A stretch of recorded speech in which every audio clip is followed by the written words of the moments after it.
நாயர் பள்ளியின் இயக்குநராக Robert Rex. இவர் 1735ஆம் ஆண்டு செப்டம்பர் மாதம் 14ஆம் தேதி பிறந்தார். இவர் தந்தையின் பெயர் ராபர்ட் ரெக்ஸ் சீனியர். இவர் இங்கிலாந்தில் குளோசிஸ்டர் நாளிதழின் உரிமையாளர். தகப்பனார் இருந்த பிறகு ராபர்ட் ரெக்ஸ் குளோசிஸ்டர் நாளிதழை பொறுப்பேற்று நடத்தினார். விரைவில் அதிகமான மக்கள் குளோசிஸ்டர் நாளிதழை படிக்க ஆரம்பித்தனர். நம்முடைய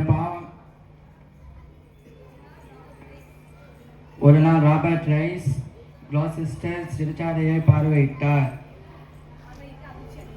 அதிர்ச்சி அடைந்தார். அங்கு சிறிய குற்றங்களுக்கும் மக்கள் பெரிய அளவில் தண்டிக்கப்பட்டனர். அந்த இளைஞர்களுக்கு மத்தியில் அவர் செய்த ஊழியம் பலனளிக்கவில்லை. இது ஞாயிறு பள்ளி தொடங்க வேண்டும் என்ற எண்ணத்தை அவருக்கு ஏற்படுத்தியது.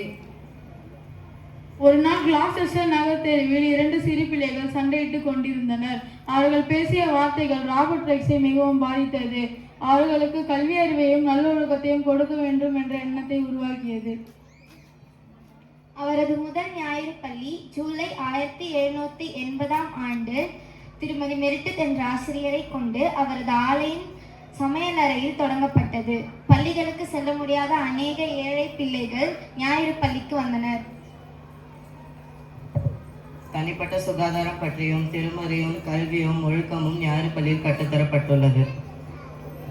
இதனால் நகரத்தில் குற்றங்கள் பெரிதளவில் குறைக்கப்பட்டது. ஓநாய்கள் போலும் புலிகள் போலும் இருந்த குழந்தைகள் மனிதர்களாக மாற்றப்பட்டார்கள். உலகத்தில் பல இடங்களில் ஞாயிறு பள்ளிகள் துவங்கப்பட்டுள்ளன. ஞாயிறு பள்ளியில் பயின்ற பல ஏழை பிள்ளைகள் பெரிதளவில் தங்கள் வாழ்க்கையில் சாதித்தனர். இப்படி சிறு பிள்ளைகள் வாழ்க்கைக்கு ஞாயிறு பள்ளிகள் வழியாக மாற்றிய ராபர்ட் ரெக்ஸ் ஏப்ரல் 5ஆம் தேதி 1811ஆம் ஆண்டில்